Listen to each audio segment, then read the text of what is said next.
Bonjour à tous, c'est Jean Lucot, sur sa chaîne YouTube, avec une extinction de voix.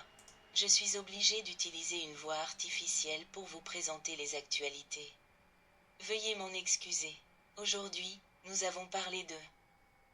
Imaginez un champ de bataille moderne, mais cette fois, ce ne sont pas des chars qui avancent, ni des soldats qui se déploient, ce sont des essaims de drones, volants, furtifs, capables de plonger à toute vitesse sur leur cible avec une précision redoutable. Une guerre où l'ennemi peut surgir du ciel à tout instant. Et face à cette menace invisible, les Russes ont trouvé une solution surprenante. Un tunnel géant, fait non pas de béton ou d'acier, mais d'un immense filet tendu sur 2 kilomètres. Une barrière inattendue contre ces redoutables machines volantes. Pour comprendre l'intelligence d'une telle défense, il faut d'abord saisir l'enjeu. Les drones ukrainiens sont devenus une arme de choix dans ce conflit. À la fois discrets et économiques, ils permettent de mener des frappes ciblées, de surveiller les mouvements ennemis et même de larguer des explosifs avec une précision impressionnante. Et surtout, ils saturent les défenses adverses par leur nombre. Comme une nuée d'insectes mortels, ces appareils arrivent en vagues successives, contournent les blindés, frappent les dépôts de munitions, les bases logistiques, et sèment le chaos parmi les rangs russes. Les images de ces attaques se sont multipliées au fil des mois. On voit des blindés en feu, des positions retranchées ravagées, des soldats pris au piège sous une pluie de projectiles venus du ciel. À chaque fois, les drones ukrainiens démontrent une capacité d'adaptation fascinante. Ils volent bas pour éviter les radars, zigzaguent pour tromper les défenses et peuvent même être pilotés manuellement pour des frappes encore plus précises. Face à un ennemi aussi insaisissable, les traditionnelles défenses anti-aériennes montrent leurs limites. C'est là que les Russes ont eu une idée aussi simple qu'astucieuse. Imaginez un filet de pêche, mais à une échelle gigantesque. 2 kilomètres de long, tendu au-dessus d'une infrastructure stratégique, un pont ou un dépôt militaire par exemple. Un concept qui rappelle les filets anti-oiseaux tendus au-dessus des vergers pour protéger les récoltes des nuisibles. Ici, le nuisible c'est un drone, et pris dans ce piège invisible, il devient inoffensif. Cette approche peut sembler rudimentaire face à une guerre de haute technologie, et pourtant, elle est diaboliquement efficace.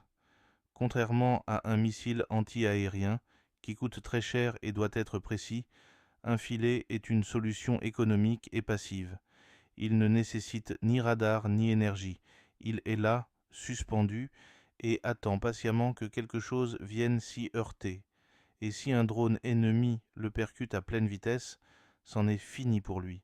Il se disloque, il tombe, il est neutralisé. Même un drone kamikaze chargé d'explosifs perd toute efficacité s'il est stoppé net en plein vol. Cette tactique n'est pas inédite.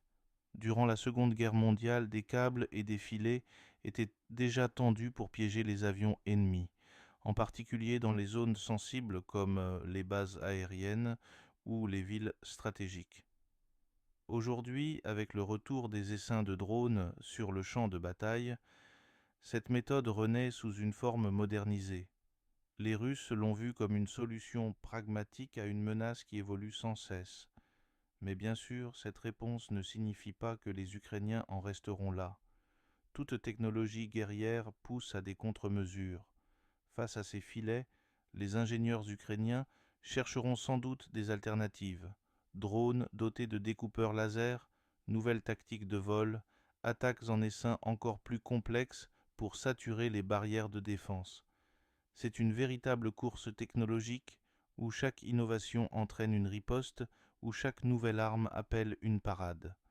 Ce tunnel de filet marque néanmoins un tournant. Il prouve que les conflits modernes ne se résument pas uniquement à des fusées ultra sophistiquées ou à des algorithmes militaires perfectionnés. Parfois, une solution aussi rudimentaire qu'un simple filet tendu peut faire la différence dans un conflit de haute intensité.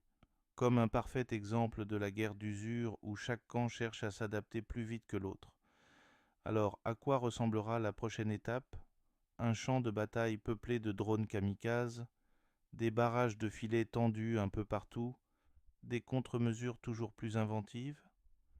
Une chose est sûre, l'évolution du combat ne s'arrêtera pas là.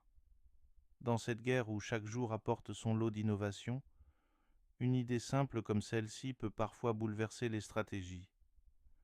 Mais la meilleure arme, finalement, restera toujours l'ingéniosité humaine. Et vous, qu'en pensez-vous? Ce genre de défense inspirera-t-il d'autres armées dans le monde?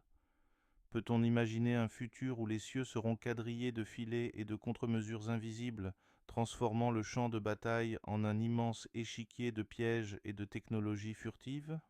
Une chose est sûre, l'avenir du combat aérien ne ressemblera plus jamais à ce qu'il était avant l'arrivée des drones. Fidèlement Jean Lucot.